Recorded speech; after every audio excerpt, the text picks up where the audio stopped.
नमस्कार, न्यूज़ 11 भारत में आपका स्वागत है। मैं हूं अरू। आज हमारे साथ एक खास मेहमान हैं और ये मेहमान किसी परिचय का मोहताज नहीं है। जी, हमारे साथ सीएम के सचिव विनय चौबे साहब मौजूद हैं। चौबे साहब, मैं आपके साथ पहली बार इंटरव्यू कर रहा हूँ। सबसे पहले नमस्कार। आपके साथ मैं पहली बार इंटरव्यू कर रहा हूँ। इंटरव्यू करने का खास मकसद ये है कि सरकार, हेमंत सरकार 2 साल पूरा कर रही है। किस तरह से आप लेते हैं इस 2 साल पूरा करने को लेकर, और क्या रोड मैप आप लोगों ने बनाया है? देखिए, आने वाले 1 सप्ताह के बाद जो प्रेजेंट राज्य की सरकार है उसके 2 वर्ष पूरे होने जा रहे हैं। और इस 2 वर्ष में राज्य सरकार ने काफ़ी सुनियोजित तरीके से राज्य के विकास, राज्य के लोगों की सुरक्षा, स्वास्थ्य इत्यादि पर काम किया है। और उसमें से कुछ के नतीजे ऑलरेडी पहले दिखे हैं कोरोना काल में, अभी दिख रहे हैं पेंशन योजना के रूप में, सरकार आपके द्वार के रूप में, और आने वाले दिनों में जो बिग टिकट्स प्रोजेक्ट्स जिसको आप बोलते हैं, चाहे वो फ्लाईओवर्स हों, चाहे वो सिंचाई की बड़ी योजनाएं हों या अन्य योजनाएं हैं, उनमें आने वाले दिनों में दिखेंगे। और जो आप लोगों ने जो बैक वर्क सीएम के साथ आप लोगों ने किया है, जो मैं फील्ड में हमारे रिपोर्टर्स जाते हैं, हमारे 24 घंटे चैनल पे आप देख सकते हैं कि हम लोगों ने जिस तरह से ग्राउंड लेवल पे जाके न्यूज़ को करते हैं, तो जो चीज़ें छन के आ रही हैं उसमें सबसे महत्वपूर्ण जो है डोर टू डोर जो आप लोगों ने एक संवाद शुरू किया है, इसका इम्पैक्ट कितना बड़ा है? आगे इसको कैसे एक्सप्लोर करेंगे? और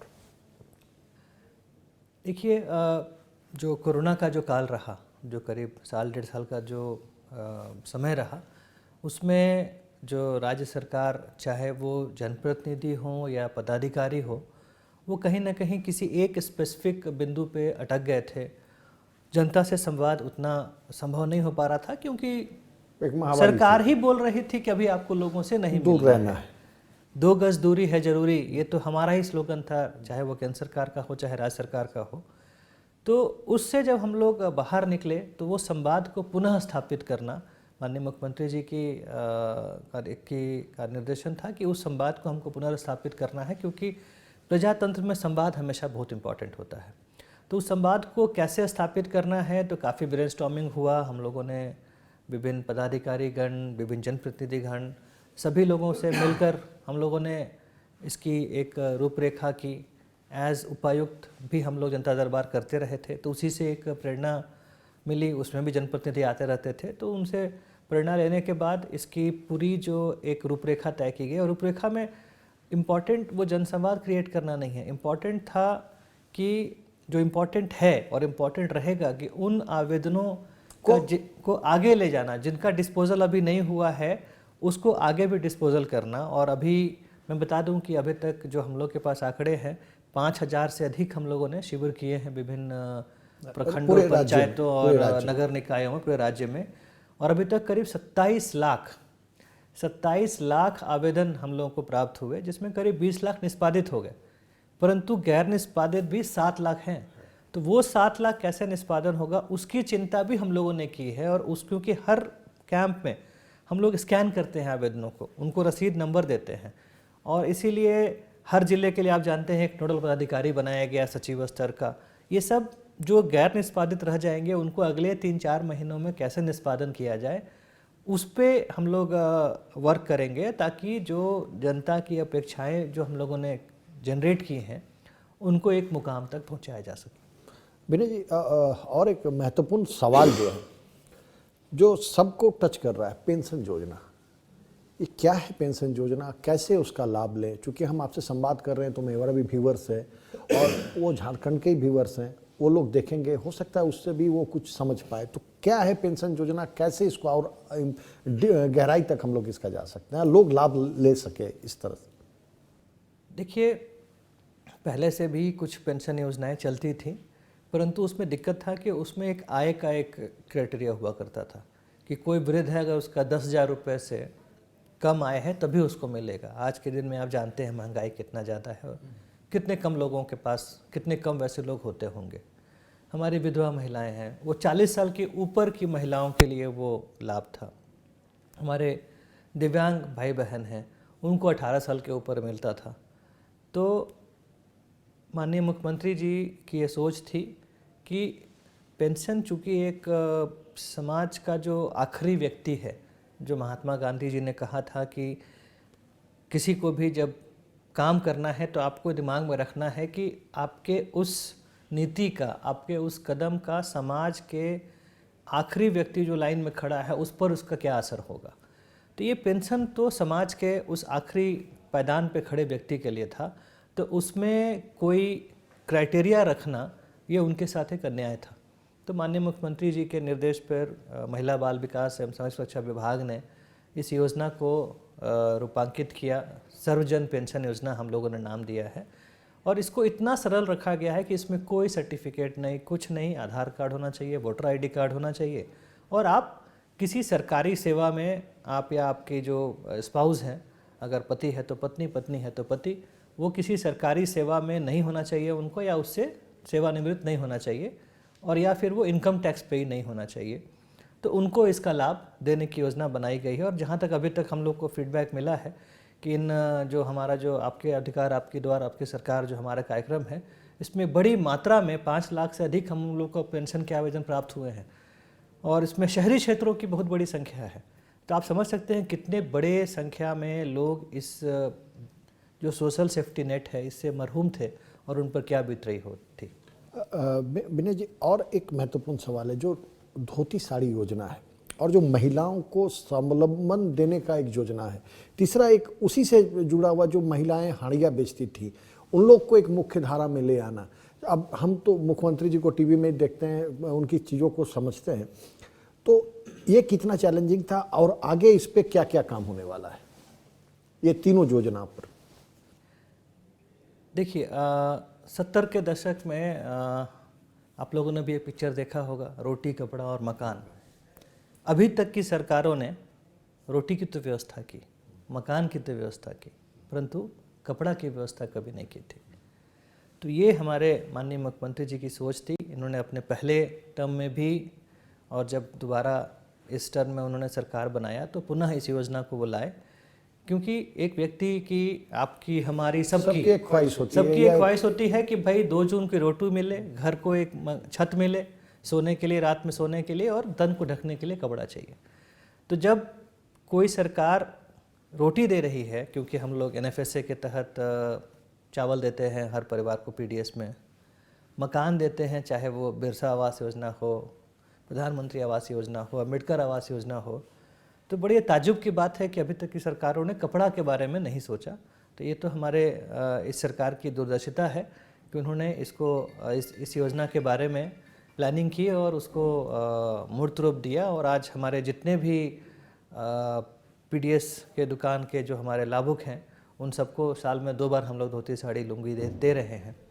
दूसरी जो योजना की आप लोगों ने बात की, फूलो झानो आशीर्वाद योजना, तो माननीय मुख्यमंत्री जी और सरकार के अन्य भी हमारे पदाधिकारीगण और मंत्रीगण और जनप्रतिनिधिगण बार बार इस बात को बोलते हैं कि जब दिशोम गुरु जी ने, जब शिबू सोरेन जी ने जब अलग राज्य की लड़ाई लड़ी, तो उसमें उनका एक बहुत मेजर एक फोकस रहता था कि हमारी जो महिलाएं हैं गांव की, जंगल की, वो हड़िया दारू बेचती हैं, वो काफ़ी उनको इससे ठेस पहुंचता था। तो इसलिए माननीय मुख्यमंत्री जी के निर्देशन में ग्रामीण विकास विभाग के द्वारा फूलो जानो आशीर्वाद योजना का शुभारंभ किया गया और अभी तक करीब 17-18 हज़ार महिलाओं को हम लोग इस योजना से जोड़ चुके हैं, और वो लोग अब आज के दिन में इस पेशे में नहीं हैं, जो एक बड़ी सामाजिक कुरीति थी जिससे हम लोगों ने काफ़ी हद तक लड़ाई जीती है, परंतु मंजिल अभी और आगे बाकी है। तीसरी योजना, आप महिला स्वावलंबन की बात कर रहे थे, तो सखी दीदी जो हमारी हैं, जो हमारे सेल्फ हेल्प ग्रुप हैं, पहले से भी कार्यरत थे, बट उसको एक रूप देना, उसकी एक ब्रांडिंग करना, और अभी जो पलाश ब्रांड हम लोगों ने लॉन्च किया है, और उसको जो अभी पिछला जो हमारा जो उद्योग मेला लगता है प्रगति मैदान दिल्ली में, हाँ, वो जिस तरह कवरेज हुई है हमारी तरफ से, उसको जिस बड़ा तरह से खुल के आया है चीज़ें जी, उसको जिस तरह से रिस्पांस मिला है, उसको लेकर हम लोग उत्साहित हैं और ये शो करता है कि हमारे गांव की महिलाओं में कितनी क्षमता नहीं तो है। विनय जी, फिर बस मेरा एक उसको सवाल आता टैप है, करने की आवश्यकता फिर एक मेरा सवाल आता है, रांची, धनबाद, जमशेदपुर पलाश ब्रांड का शोरूम हम लोग कब देखेंगे? यहाँ की जनता कब देखेगी? देखिए, शोरूम तो हम लोग डेफिनेटली आने वाले दिनों में ये करेंगे। मेरा सुझाव है आपके। आने वाले दिनों में डेफिनेटली उस पर विचार किया जाएगा, परंतु आज के दिन में ऑनलाइन का ज़माना है।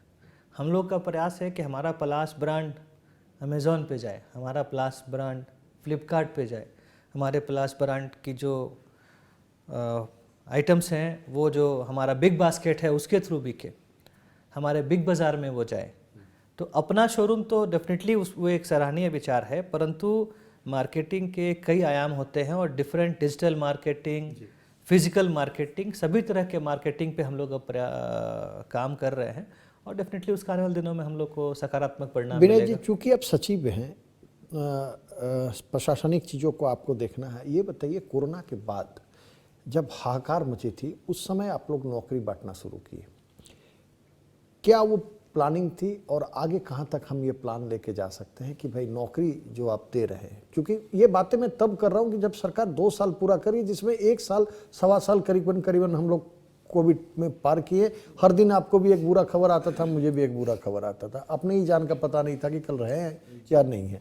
तो इसके बावजूद अगर नौकरी देना युवाओं को बुला के, चूँकि हम चीज़ों को देख रहे हैं करीब से, इसीलिए ये सवाल है मेरे लिए। देखिए, पिछले महीनों में जब कोरोना था तो ऑल्दो हम लोग फिजिकली बाहर नहीं जा पा रहे थे, पर घर बैठ के वर्क फ्रॉम होम तो कई पदाधिकारी कर रहे थे, प्लानिंग चल रही थी। सबसे पहले स्पोर्ट्स पर्सन को सीधी नियुक्ति की बात हुई, 40 से अधिक स्पोर्ट्स पर्सन को सीधी नियुक्ति किया गया। उसके अलावा विधानसभा में एक्ट पास किया गया जो प्राइवेट में 70% आरक्षण का। तो जो इनेबलिंग इंफ्रास्ट्रक्चर है, जो इन्वायरमेंट है नौकरी देने का, उसको एक इकोसिस्टम जो है उसको बढ़ाना, और उससे ही जुड़ा हुआ है हमारा इंडस्ट्रियल पॉलिसी, क्योंकि वो एम्प्लॉयमेंट लेड इंडस्ट्रियल पॉलिसी बनाना जरूरी था। वो पॉलिसी बनाई गई क्योंकि केवल सरकार में नौकरी तो संभव नहीं है ना, नौकरी देना है तो हमको प्राइवेट सेक्टर को भी आगे लेकर आना पड़ेगा, उद्योग धंधे लगाने पड़ेंगे, टूरिज्म स्पॉट्स डेवलप करने पड़ेंगे, होटल्स हॉस्पिटल्स बनाने पड़ेंगे, मंगाने पड़ेंगे, तभी जाके जो हमारा जो युवा और जो वर्कफोर्स है वो सभी के सभी लोग गेनफुली एम्प्लॉयड हो पाएंगे। हाँ, और बाहर भी नहीं जाएंगे, बहुत पलायन भी रुकेगा इससे। पलायन भी रुकेगा। पलायन पर से बुरा नहीं होता है, पर डिस्ट्रेस माइग्रेशन जो होता है वो बुरा होता है। तो डिस्ट्रेस माइग्रेशन नहीं हो। अगर हम यहाँ 8,000 की नौकरी दे रहे हैं तो 12,000 की नौकरी उसको बाहर मिल रहा है तो जाए, परंतु यहाँ नौकरी नहीं मिल रहा है इसलिए बाहर जाना पड़ रहा है, ये ना हो। तो उसी को देखते हुए कई सारे जो पॉलिसी लेवल पे चेंजेस हैं वो पिछले 6-8 महीने में, साल भर में किए गए हैं और उसका आने वाले दिनों में सकारात्मक परिणाम भी मिलेगा। हमारी नियुक्ति नियमावली में हम लोगों ने कई सारे नियमावली में हम लोगों ने चेंजेस किए हैं और आने वाले दिनों में मुझे लगता है कि बड़ी संख्या में विज्ञापन भी आने वाले 10-15 दिनों के अंदर ही विज्ञापन निकलने शुरू हो जाएंगे अवर सेवा आयोग के द्वारा। तो नौकरी सरकारी क्षेत्र में भी, गैर सरकारी क्षेत्र में भी, स्थानीय को प्राथमिकता, ये सभी कदम हैं जो कि आने वाले दिनों में हमारे झारखंड के जो अपने युवा वर्ग के लोग हैं उनको कहीं ना कहीं फ़ायदा पहुंचाएंगे। विनय जी, सबसे बड़ा चीज़ है आपकी सरकार को मैं बड़ा करीब से देख रहा हूँ और ये पा रहा हूँ कि आपकी सरकार पूरी तरह खेल पर भी फोकस रखी हुई है। खेल प्रतिभाओं को भी निकालना आपका एक चुनौती बना हुआ है, उसको आप लोग कैसे मीट कर रहे हैं? उसके तो पहले हम लोगों ने जो खेल नीति में सीधी नियुक्ति की बात करी, फिर अभी जो सहाय योजना हम लोगों ने हम लोग लाए हैं जो कि अभी माननीय मुख्यमंत्री जी ने चाईबासा में 15 दिसंबर को लॉन्च किया। इसके अलावा मुख्यमंत्री आमंत्रण कप हम लोग आयोजित कर रहे हैं। तो स्पोर्ट्स डिपार्टमेंट भी काफ़ी एक्टिव रहा है पिछले कुछ महीनों से, बिकॉज स्पोर्ट्स में जब आप जाते हैं तो न केवल आप एक उस दिन उस स्पोर्ट्स को खेलते हैं, परंतु उसके कारण आप में कई सारी पॉजिटिव एनर्जी आती है, आप में टीम स्पिरिट आता है, आप में हेल्दी कंपटीशन की भावना आती है। क्योंकि अगर आप खेल रहे हैं और आपका विपक्षी भी गिरता है तो आप उसको खुद जाकर उठाते हैं। तो आप में कई सारे पॉजिटिव एनर्जी आते हैं और आपका जो व्यक्तित्व का ओवरऑल डेवलपमेंट होता है वो सकारात्मक विकास होता है। तो खेल के थ्रू व्यक्तित्व का विकास भी एक महत्वपूर्ण लक्ष्य है सरकार का, जिस पे हम लोग आगे बढ़ रहे हैं। लेकिन सबसे महत्वपूर्ण विभाग जो है अभी अगर हम लोग बात करें वो है आपका इंडस्ट्री विभाग। इंडस्ट्री में क्या क्या कर रहे हैं? इधर कुछ प्लांट भी लगे हैं, जैसे बोकारो में एक प्लांट का ओपनिंग हो गया, आपका ये और माझी में एक प्लांट बना। इंडस्ट्री के लिए क्या सुलभ ऐसा हो नया साल, मैंने नया साल और 2 साल कंप्लीट होने के बाद अपकमिंग तीसरे साल में, कि लोग इंडस्ट्री लेकर खुद उठ के आके सरकार के पास आए और बोले यार सिंगल विंडो सिस्टम यहाँ क्यों नहीं लागू हो रहा है? ये एक सवाल है। देखिए, औद्योगिक नीति हम लोगों ने काफ़ी अच्छी बनाई हुई है, चाहे वो हमारी जो इंडस्ट्रियल प्रमोशन पॉलिसी हो, जो औद्योगिक प्रोत्साहन नीति हो, या फिर जो सेक्टर स्पेसिफिक है, हमारे फार्मा पार्क की नीति, हमारे टेक्सटाइल पार्क की नीति, हमारी आईटी पार्क की नीति। तो ये सभी नीतियां हम लोगों ने अच्छी बना ली हैं, परंतु नीति तो अपनी जगह होती है, उसका क्रियान्वयन किस तरह से हो रहा है वो बहुत इम्पॉर्टेंट होता है। तो जैसे हम लोगों ने नीति बनाया, उसका जो प्रचार प्रसार करना बहुत इम्पॉर्टेंट है, फिर उसके बाद उसका फॉलोअप करना बहुत इम्पॉर्टेंट है। आपको याद होगा कि हम लोग अगस्त महीने में दिल्ली में एक रोड शो किए थे, तो उस रोड शो के बाद उसका फॉलोअप का फ़ायदा हुआ कि हम लोगों ने कई सारे टेक्सटाइल यूनिट्स और बांझी में करीब 1 दर्जन भर, और डालमिया का एक और यूनिट बोकारो में हम लोगों ने स्थापित किया। उसी प्रकार से पहली बार राज्य सरकार ने जिलों से परसू करके, क्योंकि आप जानते हैं कि हमारे यहाँ राइस मिल्स बहुत कम है, ऑल्डो हम लोग धान की खेती तो करते हैं, प्रोक्योरमेंट भी कर रहे हैं, पर प्रोक्योरमेंट तभी सफल होगा जब हम इसकी मिलिंग करा सकें। तो प्रोएक्टिव तरीके से उद्योग विभाग ने विभिन्न जिलों से प्रस्ताव मंगाए ज़मीन के स्पेसिफिक फॉर राइस मिल्स, और अभी उसका करीब 14 नए राइस मिल लगाने के लिए उन्होंने ज़मीन का ऑक्शन का जियाडा ने प्रक्रिया शुरू कर दिया है। तो इस प्रकार से नीति और उसका क्रियान्वयन दोनों ही बहुत इम्पॉर्टेंट है, और दोनों पर ही बड़े ही सुनियोजित तरीके से ऑर्गेनाइज्ड वे में काम चल रहा है। और अभी फार्मा का पार्क भी हमारा एक चान्हो में, बरवे में ऑलमोस्ट रेडी है, और उसमें भी हम लोग कई सारे इंडस्ट्रीज से बात कर रहे हैं और उद्योग विभाग के माध्यम से, और हमें उम्मीद है कि उसमें भी हम लोग आने वाले 2-3 महीनों में काफ़ी सकारात्मक रिजल्ट आए। जी।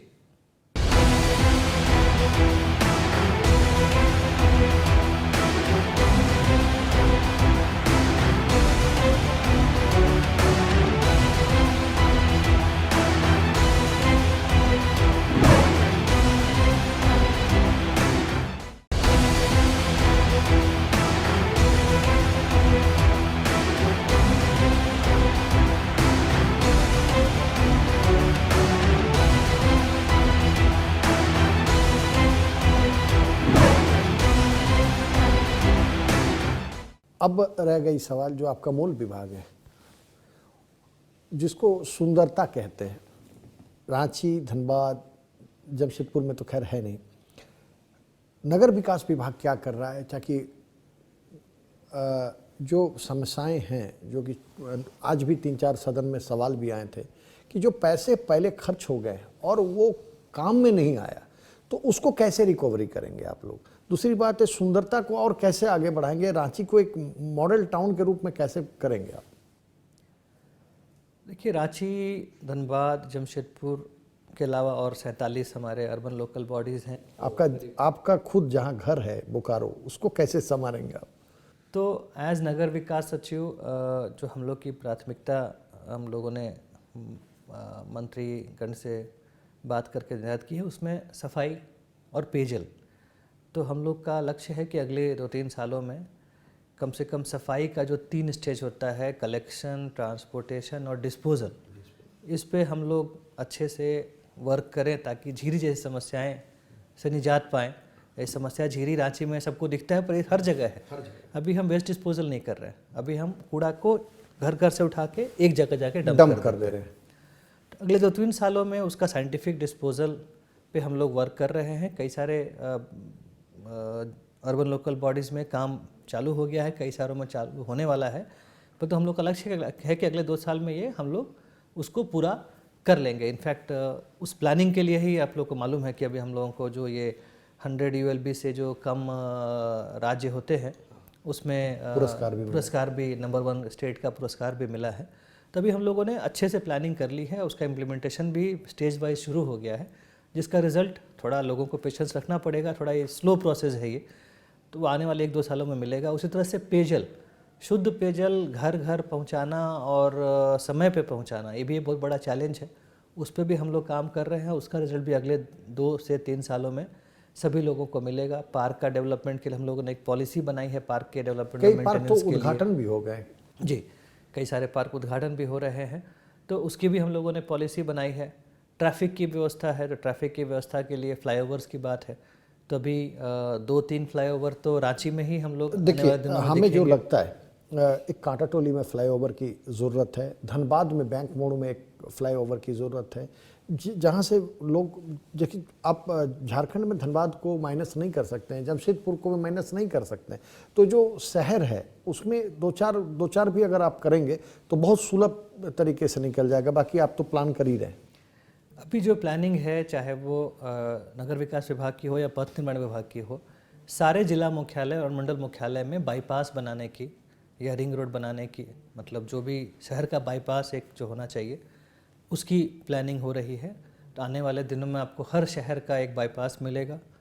रांची में 3 फ्लाईओवर की परिकल्पना की गई है, 2 ऑलरेडी टेंडर हो चुका है, तीसरा अप्रूवल स्टेज पे है।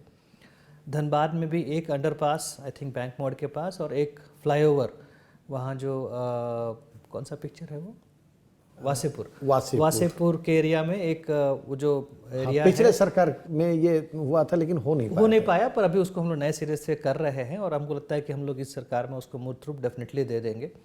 और तो इस तरह की भी योजनाएं हैं जहाँ पे कि फ्लाईओवर्स, और उसके अलावा जो हमारा अरगोड़ा चौक से जो हमारा कटहल मोड़ तक का जो एरिया है उसको भी कैसे हम लोग 4 लेनिंग करके उसमें अगर फ्लाईओवर की आवश्यकता हो तो उस पर भी हम लोग वर्क कर रहे हैं। ये कई सारे प्रोजेक्ट्स हैं जिस पे हम लोग वर्क कर रहे हैं, परंतु चूंकि पिछले 20 साल में बातें हम लोगों ने इतनी की है और काम उतना दिखाया नहीं है, तो हम लोग ज़्यादा बोलना नहीं चाहते हैं। जिस दिन काम शुरू होगा जनता देखेगी। स्मार्ट सिटी को लेकर आप कितना उत्साहित हैं, क्योंकि वो आपका ड्रीम प्रोजेक्ट है? स्मार्ट सिटी एक बहुत महत्वाकांक्षी प्रोजेक्ट है और इसको बिल्कुल इसको थोड़ा दूरगामी दृष्टिकोण से देखने की आवश्यकता है। अगर आप एक सिंपल एग्जांपल की बात करें तो इसका ही एक बड़ा रूप कलकत्ता में जो राजारहाट प्रोजेक्ट है, हम लोग 600 एकड़ में इसको डेवलप कर रहे हैं, वो लोग 8000 एकड़ में उसको डेवलप किए हैं और वो 90 से शुरू किया था डेवलप करना, अभी भी डेवलप हो रहा है। तो स्मार्ट सिटी भी हम लोग कल बिल्कुल रिजल्ट दिखेगा ऐसा नहीं है, अगले 5 साल 10 साल में ये पूरा स्मार्ट सिटी डेवलप हो जाएगा। इसकी स्टार्ट हुई है, पहले फेज़ में करीब 60 एकड़ के आसपास हम लोगों ने ज़मीन ऑक्शन कर दिया है। सेकेंड फेज़ का ऑक्शन अभी चल रहा है, थर्ड फेज़ का ऑक्शन भी हम लोग करेंगे।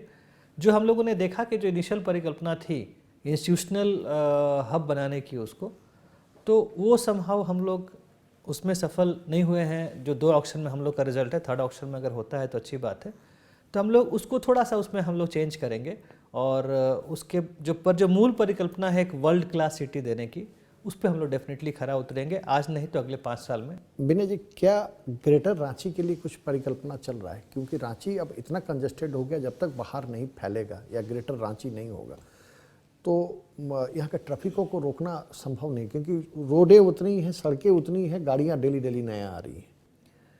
देखिए, हम लोग जब हम लोग इसका स्मार्ट सिटी का जो इन्वेस्टर सबमिट कर रहे थे चाणक्य BNR में, तो उसमें हम लोगों ने बोला था कि रेलवे ट्रैक जो डोरंडा और रांची की दूसरे साइड को डिवाइड करता है, उस साइड अब विकास का स्कोप बहुत नहीं है फैलाव का, तो अब जो भी होगा इधर होगा। तो एक स्मार्ट सिटी है जिसमें आने वाले दिनों में हम लोग 25-30 हज़ार घर बनाएंगे। दूसरा हमारा GRDA का एरिया है जहाँ पे IIMS वगैरह है पुंदाग साइड में, ये वहाँ हम लोग एक 100 एकड़ में एक हाउसिंग कॉलोनी हाउसिंग बोर्ड के द्वारा लेकर आ रहे हैं। तो ये 2 जो प्रोजेक्ट्स हैं, ये मेरे ख्याल से इसको शहर को फैलाने में काफ़ी मदद करेंगे। और एक बार हमारा हाउसिंग का प्रोजेक्ट GRDA जो हाउसिंग बोर्ड वाला जो GRDA लैंड में अगर सक्सेसफुल हो जाता है, तो फिर हाउसिंग बोर्ड जो है अन्य शहरों में भी 20 एकड़ 50 एकड़ ज़मीन परचेज करके, एक्वायर करके ऐसे हाउसिंग कॉलोनीज़ को बनाएगी, सो दैट कि एक तरफ सुनियोजित तरीके से शहर का विकास हो और दूसरी तरफ लोगों की आवास की समस्या भी। विनय जी, एक अंतिम सवाल आपसे। सरकार के 2 साल पूरे हो रहे हैं, आने वाले वर्ष काफ़ी चुनौती भरा वर्ष होगा काम के लिहाज से, क्योंकि इधर उस बीच ओमिक्रॉन भी एक खतरा बन के हम लोग पे मंडरा रहा है। कितना बड़ा चुनौती मानते हैं और क्या क्या नया परिकल्पनाएं हैं दिमाग में जो कि इस राज्य को आगे ले जा सके? देखिए, राज्य की जो कुछ मूल समस्याएं हैं जिसका निदान हम लोग कुछ हद तक कर सके तो डेफिनेटली आने वाले दिनों में उसके फ़ायदे दिखेंगे। एक, रोज़गार उपलब्ध कराना, चाहे वो सरकारी क्षेत्र में हो या गैर सरकारी क्षेत्र में। दूसरा, सोशल सेफ्टी नेट उपलब्ध कराना, सर्वजन पेंशन योजना जैसे और योजनाओं की आवश्यकता है तो वो हम लोग लाएंगे। तीसरा, जो बुनियादी सुविधाएं हैं, जो हर घर तक हम लोग पीने का पानी उपलब्ध करा सकें। सिंचाई की कुछ योजनाएं, विशेषकर संथाल परगना एरिया जहाँ पे कि बहुत कम सिंचाई की योजनाएं हुई हैं, तो उनको फोकस करके, पलामू जो हमारा रेन शेडो एरिया में है उसको फोकस करके सिंचाई की परियोजनाएं होंगी। जो हमारे शहर हैं जिसका ट्रैफिक कंजेशन है, तो जैसा मैंने बताया कि जो बाईपास जो होना चाहिए और जो अंदर के सड़क के हैं उनको डिकंजेस्ट करने के लिए जो एलिवेटेड कॉरिडोर्स बनाने की आवश्यकता है, उन पर फोकस करने की आवश्यकता है। जो आपके अधिकार, आपकी सरकार, आपके द्वार में हम लोगों ने देखा कि ज़मीन से भी कुछ समस्या आ रही हैं, कुछ आवास की समस्याएं भी हैं, तो उन समस्याओं को दूर करने के लिए हम लोगों को योजनाएं बनानी होंगी। तो ये जो 27 लाख एप्लीकेशन आए हैं, हमारे यहाँ करीब 70 लाख परिवार हैं कुल मेरे ख्याल से झारखंड में, तो हम लोग ऑलमोस्ट 50% घरों तक हम लोग पहुँच जाएंगे, उनकी समस्याओं को हम लोग जान लेंगे, तो उससे ही कई सारी नई योजनाएं धरातल पर उतरेंगी और प्लान होंगी। एक व्यक्तिगत सवाल कि कितने घंटा काम करना पड़ रहा है, कितने घंटा रेस्ट ले रहे हैं, क्योंकि जनता जानना चाहेगी, तो एक लास्ट। नहीं, इनफ घंटा काम भी कर लेते हैं, इनफ घंटा रेस्ट भी हो जाता है उसमें। चलिए, बहुत बहुत धन्यवाद आपको, बहुत बहुत बधाई 2 साल पूरा होने का आपके सरकार का। आप अच्छे काम करिए, हम अपने टेलीविज़न के माध्यम से जनता को दिखाते रहेंगे। ये थे विनय चौबे साहब जो कि आज काफ़ी वक्त दिए, आज इस व्यस्त विधानसभा में आके हमें इंटरव्यू करना पड़ा, व्यस्त कार्यक्रम में से निकल के हमें समय दिए, इसके लिए विनय जी आपका बहुत बहुत धन्यवाद।